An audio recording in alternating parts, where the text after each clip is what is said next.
पिछली वीडियो में हमने इन्वेस्टमेंट सेविंग मॉडल का रिश्ता देखा। अब आज हम उसी मॉडल को एलएम वाले रिश्ते पे देखेंगे। तो जी एलएम का मतलब होता है liquidity preference of money supply, यानी ये हिस्सा इहाता करता है सारिफीन की पसंद का कि वो किस तरह अपने पैसे को अपने पास रखना चाहते हैं। याद रहे कि ये उस पैसे की बात हो रही है जो किसी न किसी सूरत में उनके पास है, न कि वो पैसा जो कि उन्होंने सेविंग्स के तौर पे रखा हुआ हो। और इस वाले पैसे को जो उन्होंने अपने पास रखा हुआ होता है, मुआशियात की ज़बान में हम कहते हैं MO। तो अगर MO और चीज़ों की कीमतें एक ही हिसाब से घट बढ़ रही हों तो मईशत में कोई खातिर खा तब्दीली नहीं आती। लेकिन अगर MO बढ़ जाए किसी भी वजह से और कीमतें मुस्तकिल रहें तो मतलब पैसा मईशत में बढ़ गया, और अगर पैसा मुस्तकिल रहे और कीमतें बढ़ जाएं तो मतलब महंगाई हो गई है। और ऐसा होता है LM का कर्व।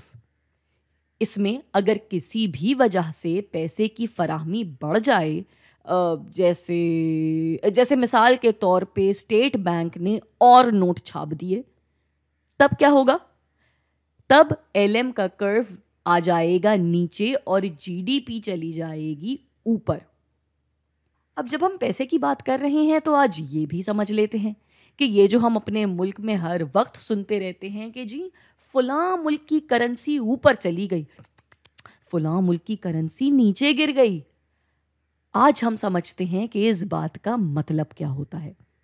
तो जी जिस मुल्क में ढेर सारी एक्टिविटीज़ हो रही हों, मिसाल के तौर पे लोग किसी मुल्क में पहाड़, दरख्त या जंगल देखने आ रहे हों, या उस मुल्क में क्रिकेट या फुटबॉल का मैच हो रहा हो और पूरी दुनिया से लोग उसको देखने आएं, उसके टिकट खरीदें, और ये होते हुए उस मुल्क में चीज़ों की कीमतें भी वहीं रहें, महंगाई न हो, तो क्या होगा?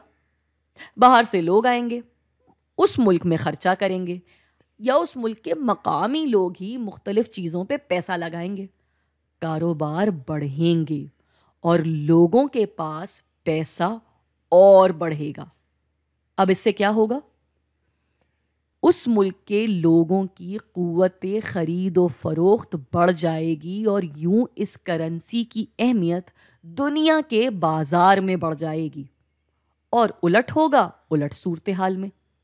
इसीलिए किसी भी मईशत के इस्तेहकाम के लिए उस मुल्क के पैसे का मुसलसल हरकत में होना बहुत ज़रूरी है।